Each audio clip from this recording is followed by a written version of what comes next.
How's it going, guys? It's Zo once again, back with another video. Today's video is going to be different. It's going to be a bit of a tutorial thing. I decided while I was designing one of my newest characters, her name is Mei Xin, I decided to create a video telling you guys how I create characters. Number one, build a map or location, determining where they live and or reside at this point in time. This one is this is how I work because I am creating an anime, if you guys didn't know. But I don't think you need to create a whole full map like how I have here, this super elaborate thing. But I believe you should have a idea in mind of where they are from, because those things determine so much about your character's design. If, let's say, for example, your character is a martial artist and they're in a world where they're primarily people who fight, right? They box. So it makes sense if your character wears this thing around. However, another thing, let's say your character is a swordsman, but they're in a region where they live in a region where swords aren't allowed. You know what I mean?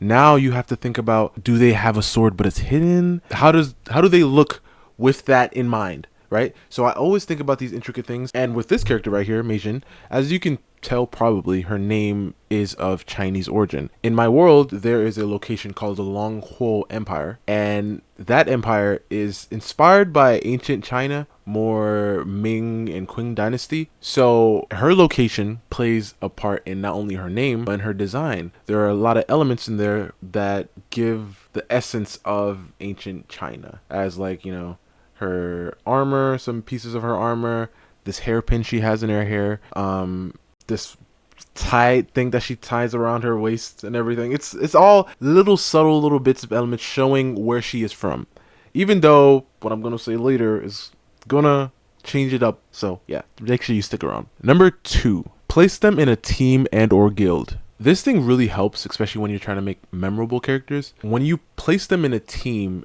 or a class or a guild, whatever you want to call it, just a group, it really helps people remember them more, because all they have to really think about is the group. And they're like, oh, that's my favorite character of said group. For example, the Straw Hat Pirates. You might not know all the names of the characters, even though I don't know how you can't because they're so amazing.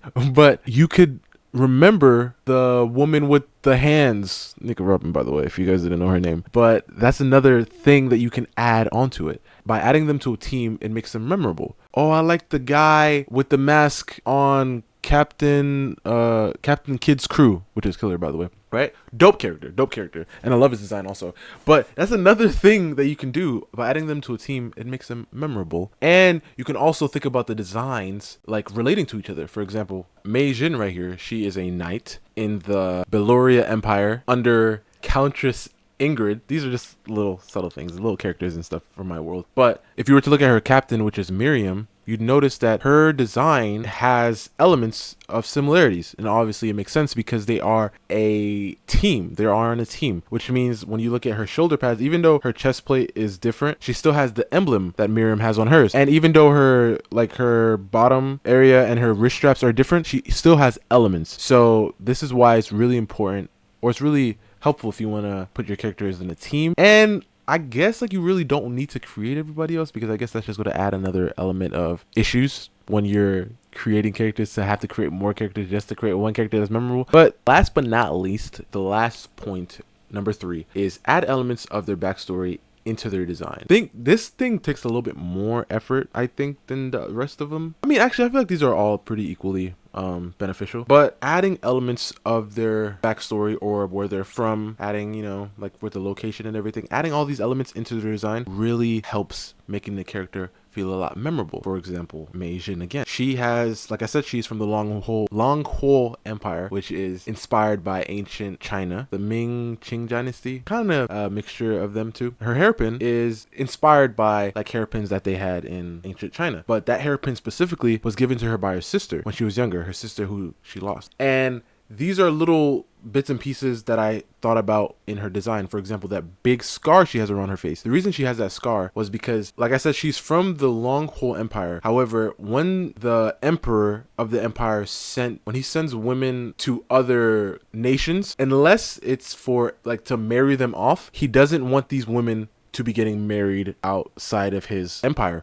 So what he does is he scars the women's faces to distract them from being married in a way. So which is why she has this big scar on her face, because once she was given to the Beloria Empire, yeah,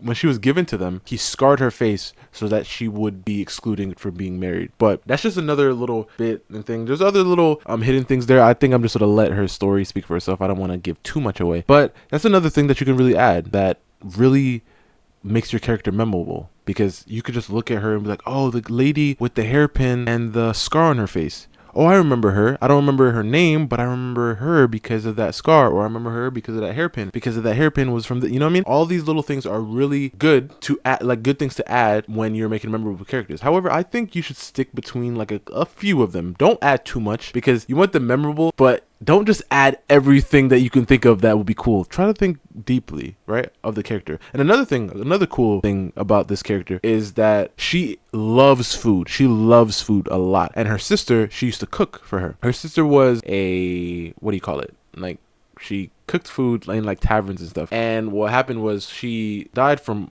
overworking herself. But from a young age, she used to just love food. So what she does is a quirky trait. I mean, I guess this could be a bonus tip. She gives people that she likes or is she fond of, you know, people that she thinks are cool people. She gives them food nicknames. For example, Irene, the Countess, she calls her Cinnamon because she's like, because of her childish nature and how she is. And she just has so many other nicknames and little things in here for her allies and other people around the world that she interacts with, that she kind of has a good relationship with or whatever. But that's another thing you can add, I guess. It's a bonus tip though, but it only really works when you're writing stories. But yeah, I hope you guys enjoyed, and I hope you guys like the character. I'm gonna be drawing a few more pieces of her pretty soon. So yeah, I hope you guys enjoyed. Like I said, this is my first tutorial technically. I think it went pretty well. Hopefully, I hope you guys got some information from this. Make sure you like, comment, subscribe, comment what other tutorials you guys would like to see, and I'll see you guys in the next one. So once again, have a blessed day, and Dewa Mata.